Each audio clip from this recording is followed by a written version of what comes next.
During the first decade of the 20th century, a young boy discovered his love for drawing. Against all odds, this young boy would go on to build one of the biggest companies in the world, using nothing but his passion and imagination.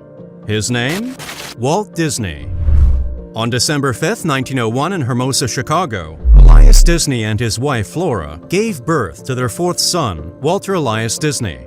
The Disneys weren't rich, and so, to make ends meet, the family moved around a bit, as Elias tried his hands at all sorts of businesses. Finally, in 1906, when Walter was 4, the family moved to a farm in Marceline, Missouri, where his uncle had just purchased land. It was right there in Marceline that young Walter developed his love for drawing. Over time, things became much harder for the Disneys. In fact, it got so hard that 2 of Walter's brothers, Herbert and Raymond, ran away from home, even as their father battled pneumonia. With all the family money spent treating Elias's illness, the Disneys had no choice but to sell the farm. So in 1911, the family moved to Kansas City, Missouri. And with the money made from the sale of the farm, Elias bought a newspaper route for the Kansas City Star and Kansas City Times.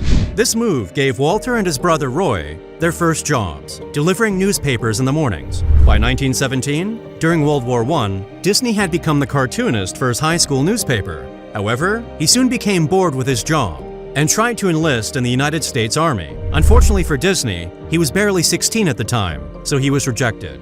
Not one to give up, however, Disney forged his birth certificate and joined the Red Cross in 1918 as an ambulance driver. As fate would have it though, Disney's time in the Army was not to last. Just a few months after he signed up to be an ambulance driver, the war ended and Disney returned to Kansas City, where he took up a job as an apprentice artist at the Pesman Rubin Commercial Art Studio. It was where he met his future business partner, Ub Iwerks. Disney left to start his own company with a co-worker, Fred Harmon. In the beginning, the company thrived with a short cartoon titled Newman Laughograms, which were sold to the local Newman Theater. As a matter of fact, Laughograms did so well that in 1921, Disney and Harmon started the Laughogram Studio, prompting Disney to hire more animators, including his friend and former business partner, Iwerks. Unfortunately, things didn't go as planned, and the Laughograms cartoons gradually stopped generating enough income to keep the company going. It was at that point that Disney decided it was time to try a new production style that would combine live action with animation. The young animator chose the Alice in Wonderland story and hired child actor Virginia Davis to play Alice. The production went well, but it was a little too late, and thus couldn't help save Disney's company. The Laughogram Studio went bankrupt in 1923, leaving Disney to start over from square one. However, something pivotal was about to happen that would change the entire trajectory of Disney's life. That same year that Disney lost his studio, one of his brothers who lived in Hollywood at the time had suffered from a tuberculosis attack, so Disney decided to move to Hollywood to care for his brother. Perhaps he thought he could also work his way into becoming a live-action film director. When Disney finally arrived in Hollywood, he immediately tried marketing his production of Alice in Wonderland. Unfortunately, this proved really difficult until by a stroke of serendipity, he met New York film distributor Margaret Winkler. The timing of Disney's meeting with Winkler couldn't have been more perfectly timed. At the time, Winkler was losing her rights to 2 of her cartoons and needed a new series. Disney's Alice in Wonderland was precisely what she needed, so she signed a contract for 6 of Alice's comedies. With his contract in hand, Disney and his brother Roy started the Disney Brothers Studio. It's this studio that we now know as the iconic Walt Disney Company. Apparently, Disney wasn't one to forget his roots, so once he established his studio, he immediately sent for Virginia Davis and his good friend Ub Iwerks. With time, the studio continued to grow, and by 1925, Disney hired tattoo artist Lillian Bounds, who later became his wife. Finally, in 1926, the first official Walt Disney studio was established at 2725 Hyperion Avenue, a huge milestone for a man who had to overcome many obstacles and setbacks to get where he was. But once again, another disappointment was about to come Disney's way. The year that the Walt Disney Studio was established at Hyperion Avenue, Margaret Winkler, the distributor who had given Disney his big break, retired and handed over her role as distributor to the film producer and her husband, Charles Mintz. By 1928, Disney felt he deserved larger pay for his work. Mintz, on the other hand, wanted to cut payments. In fact, Mintz had already started to poach many of Disney's artists. So with that leverage, he gave Disney an ultimatum and threatened to start his own studio if Disney didn't agree to his new rates. At this point, Disney discovered that Universal Pictures owned the rights to Oswald, so he refused Mintz's ultimatum, leading him to lose most of his animation staff, except for iWorks. This bold move, however, led to one of the most iconic cartoon characters ever created, Mickey Mouse. As you might probably suspect though, even Mickey Mouse's journey to the Animation Hall of Fame wasn't a smooth ride. But before we get to that, here's a fun trivia for you. Did you know that the name Mickey Mouse almost never came to be? Yep, the beloved cartoon character was initially going to be named Mortimer Mouse, but Disney's wife, Lillian, thought the name was too pompous and suggested Mickey instead. You've got to admit that Lillian was right. Mickey Mouse does have a ring to it. Anyway, back to the story. With the concept in mind, Disney and iWorks worked together on their new character, with iWorks improving Disney's sketches of Mickey Mouse and Disney lending his voice to the character. In May 1928, Mickey Mouse debuted as a single test screening of the short Plane Crazy, but it failed to find a distributor until its appearance on Steamboat Willie, the first post-production sound cartoon ever made. Fortunately, Disney and iWorks had done their homework, so Mickey Mouse's appearance on Steamboat Willie was a success. Disney signed a contract with Columbia Pictures to distribute Mickey Mouse, whose popularity continued to spread like wildfire both at home and abroad.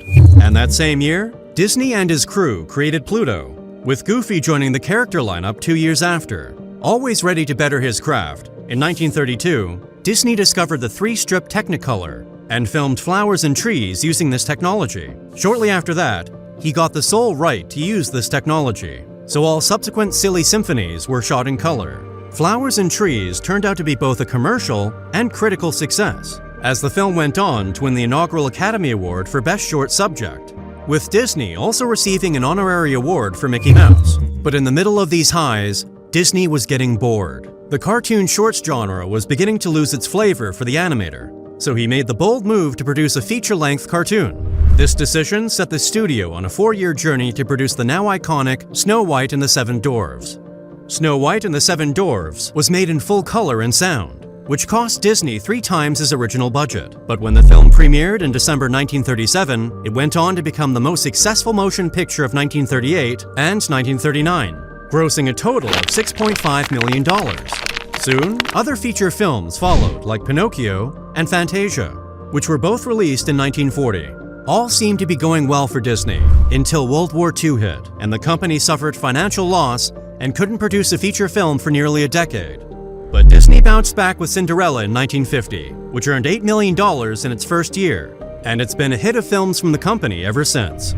At this point in Disney's career, he'd watched his dreams come to life. However, there was just one more thing Disney had always wanted to do that he had been keeping off.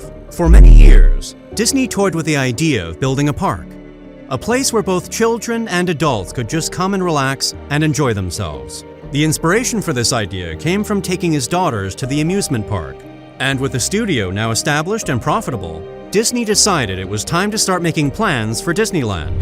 First, Disney needed money for his big idea. Thankfully, he had some money saved, which he combined with investments he secured from various other sources, including television networks like ABC. Next, Disney needed a good location. In March 1952, he received zoning permission to build a theme park in Burbank, near the Disney Studios. However, Disney felt that the site was too small, so he chose a 160-acre site in Anaheim, California instead.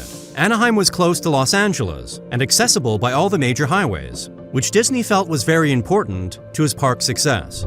Finally, on July 17, 1955, Disneyland opened. To much fanfare and excitement, the park featured distinct areas, such as Main Street, USA, Adventureland, Frontierland, Fantasyland, and Tomorrowland. But once again, Disney wanted more, so he started envisioning a much larger project on the East Coast, a park that would surpass Disneyland in fun and imagination, Disney World. Unfortunately, Disney wouldn't live to see his dream come to life, as Disney passed in 1966, 5 years before Disney World opened. It's been nearly 6 decades since Disney's passing, but his empire continues to shape the animation world, setting standards for others to follow. In 1983, Disney expanded internationally, with the opening of Tokyo Disneyland, the first Disneyland park outside the United States. Subsequently, parks opened in Paris, Hong Kong, and Shanghai, each catering to regional cultures. Most recently, the Walt Disney Company has shown its keen interest in technology with the launch of Disney+. When the streaming platform launched on November 12, 2019, it drew 10 million users on its very first day. And as of March 2024, that number has skyrocketed to 153.6 million. This continued success beats the concept of time and trends, and proves the enduring quality of the Walt Disney legacy.